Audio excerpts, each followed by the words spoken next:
The true danger of the end times will never present itself as a terrifying enemy, but instead as a perfect solution you have always prayed to find. This testimony was sent to us last night through a long, private confession in our chat.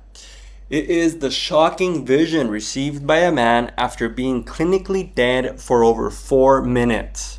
A out-of-this-world journey that reveals the Antichrist's ultimate deception, the impending catastrophes, and the only true salvation for those who remain.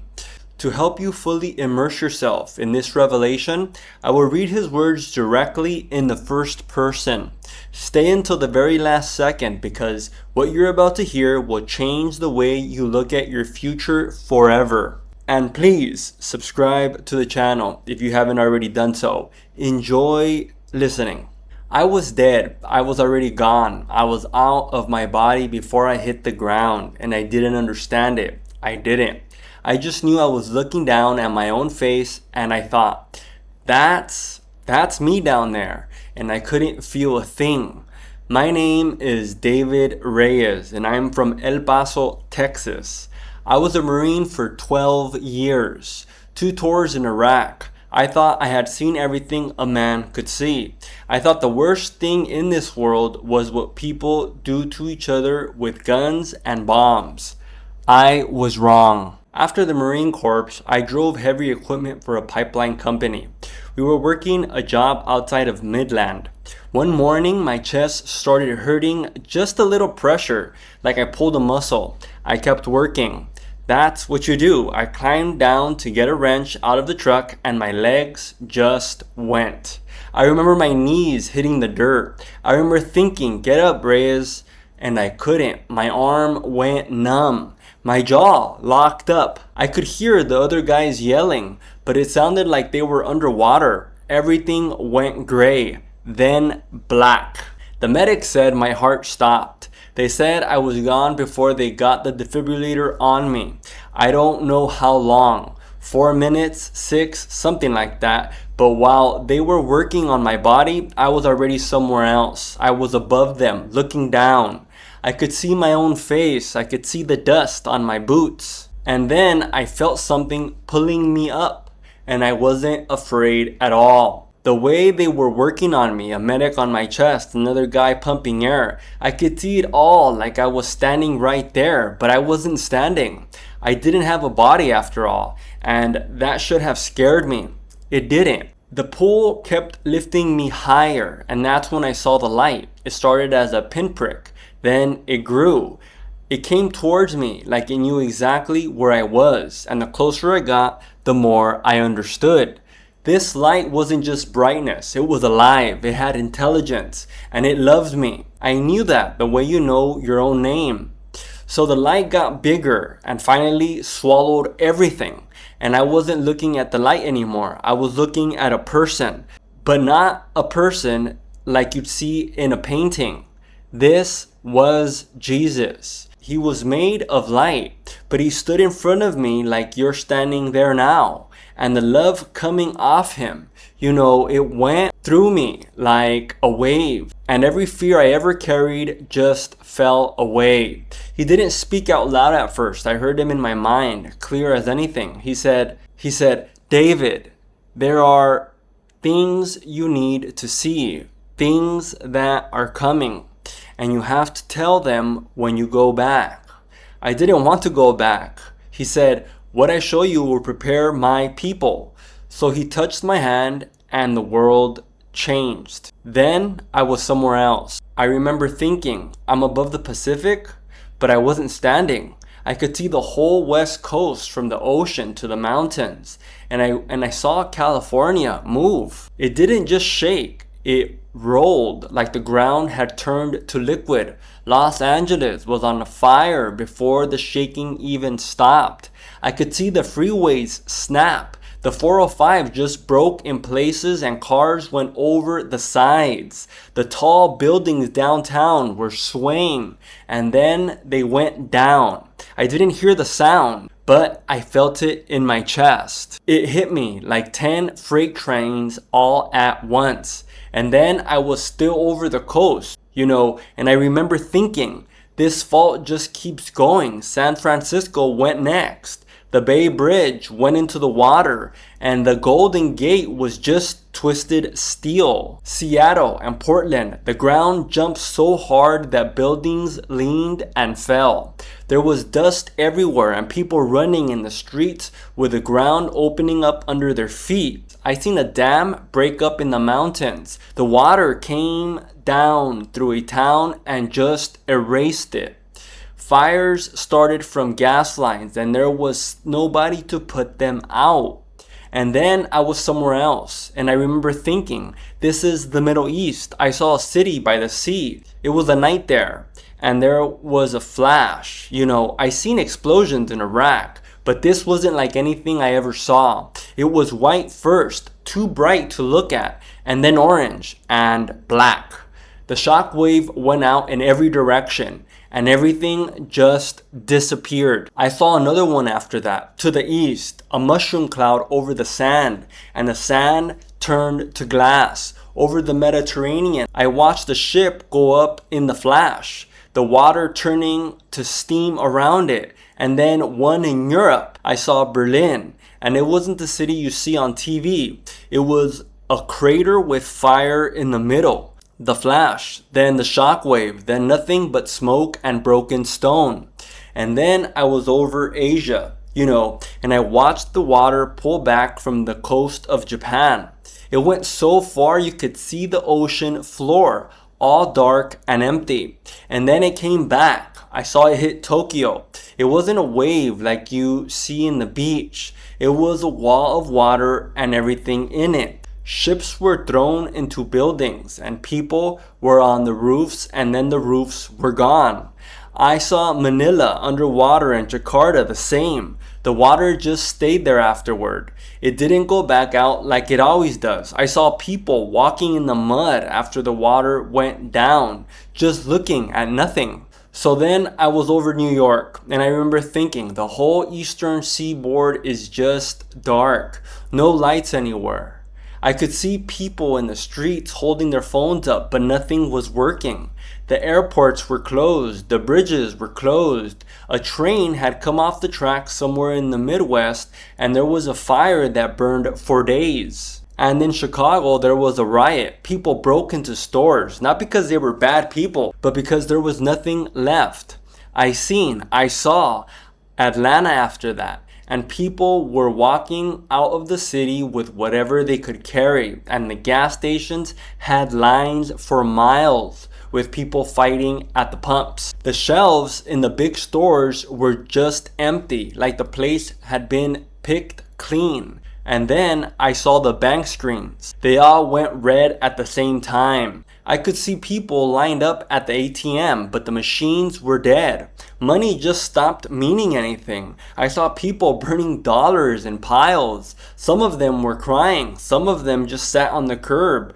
In Washington, D.C., there were soldiers on the corners, but they looked just as lost as everyone else. There was no order left anywhere. One city after another went quiet or went up in flames. Jesus was right there with me the whole time, He didn't say much. He just let me watch. He told me once, the earth cannot take anymore. This is the beginning of sorrows. And he meant it, because right after that he said, this is only the breaking. Now you will see who rises out of it. And then I saw him. It started as a face on a screen. He didn't look like a monster. That's the part you need to understand. He looked like somebody you trust with your kids. He was maybe in his 40s, European, with the kind of accent that sounds educated but not cold. The kind of voice that makes you feel like everything's going to be okay. He was clean cut. Good looking, but not in a way that made you jealous, just normal. And that was the trick. I saw him at the United Nations. The world was broken, and he walked up to that podium like he'd been waiting his whole life for it. And when he spoke, it wasn't like a politician. It was like he was talking right to you. one-on-one. He said the old system had failed. He said nations had wasted their time fighting over borders and beliefs. He said we were one family, one race, one future. And the way he said it, it made perfect sense. I felt myself nodding along, even while I was watching, and I knew what he was. Jesus was standing next to me. He said, "This is him. Pay attention to how he speaks because he will use the truth to sell the lie."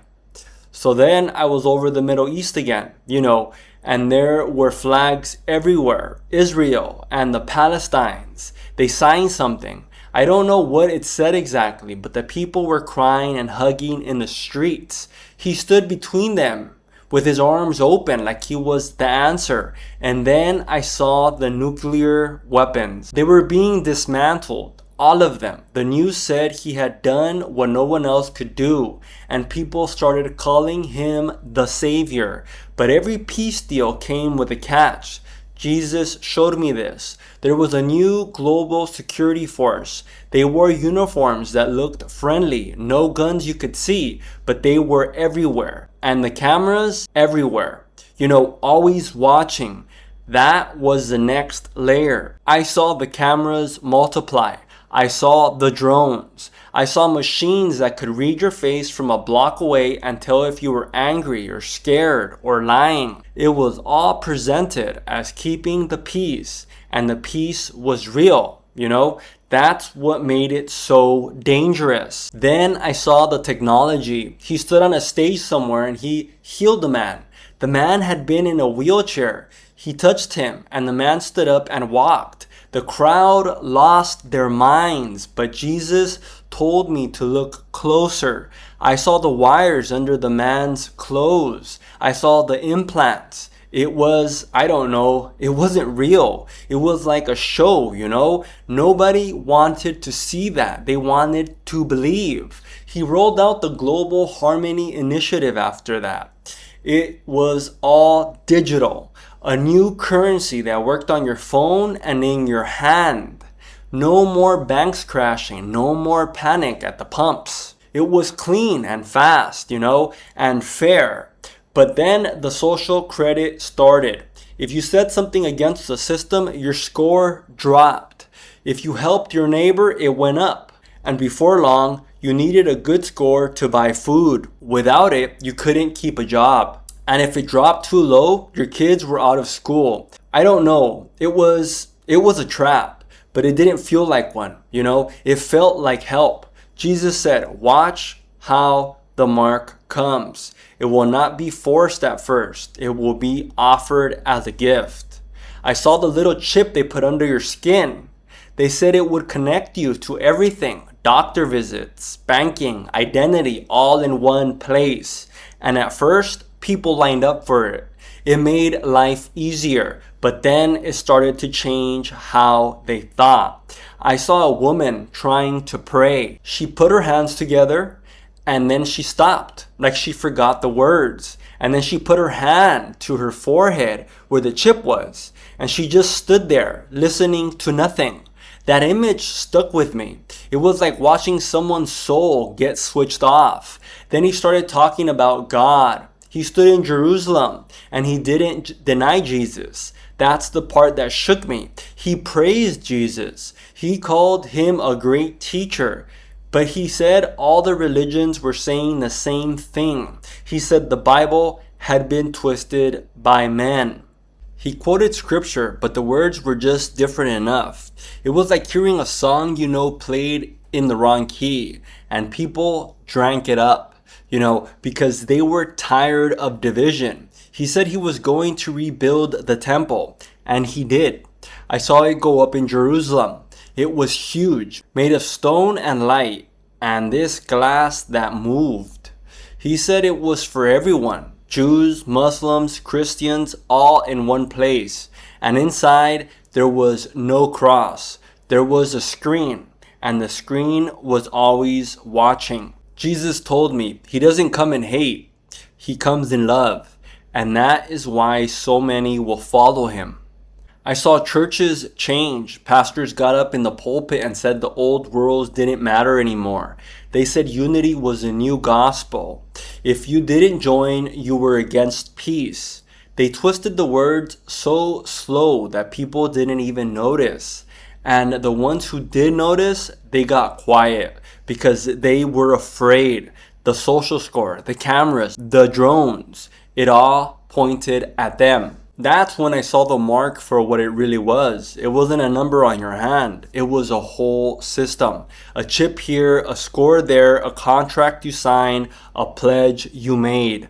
One piece at a time until you couldn't untangle yourself. And every piece seemed good on its own. That's what I can't get out of my head. It all seemed good. I asked Jesus, how will anybody know? And he said, those who know me will hear my voice. But even the elect will be tested. Pray that you have the strength to stand. And then Jesus showed me the ones who didn't bow. He took me to a basement, not much bigger than a root cellar. Maybe 30 people in there. Old women, young mothers, a few men with work boots on. They were singing, but it was quiet, like they didn't want the walls to hear. And there was joy in that room. I could see it in their faces. I could feel it coming off of them like warmth. They had food in jars and water in old jugs. One woman stood up and said the Lord had told her not to take the chip, not to sigh, not to bow. Then she prayed for the family that had turned her in. I thought, who can do that? Jesus said, this is my remnant. I will keep them. He showed me another place, a barn out in the country. The kids were copying scripture by hand because the schools were closed and the teachers were gone.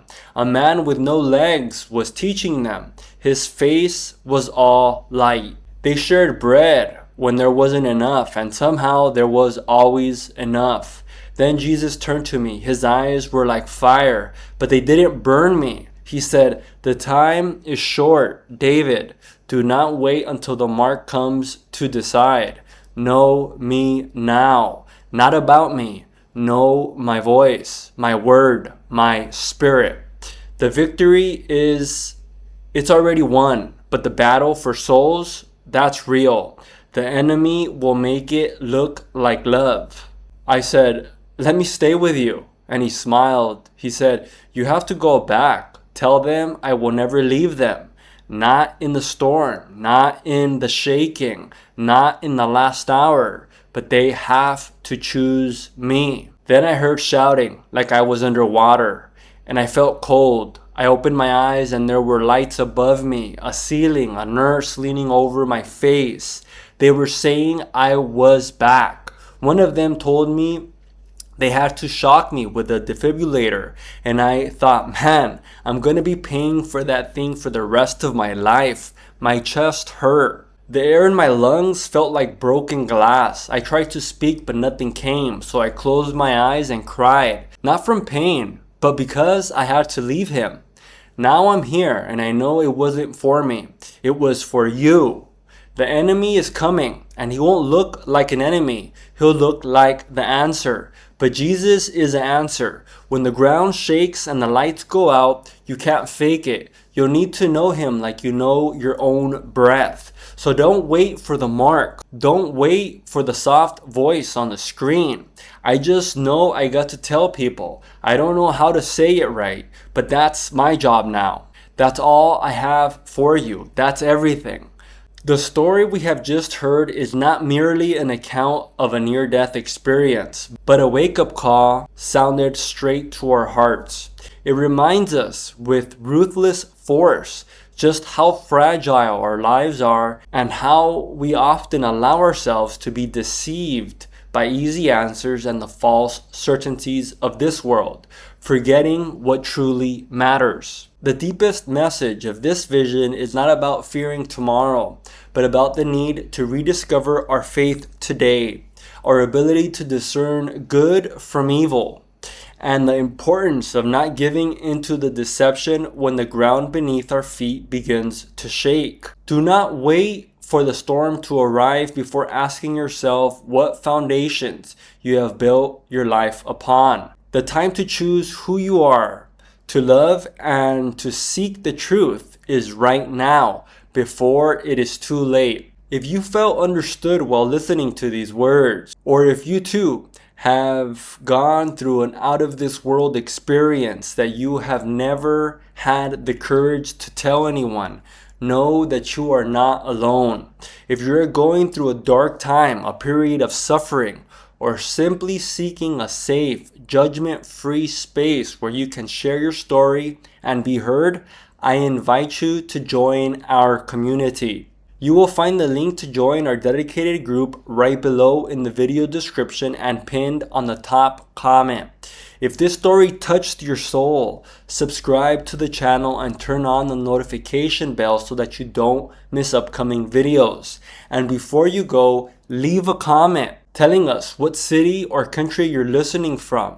It will be deeply moving to discover together just how remarkably small the world is and how much light we can share with one another.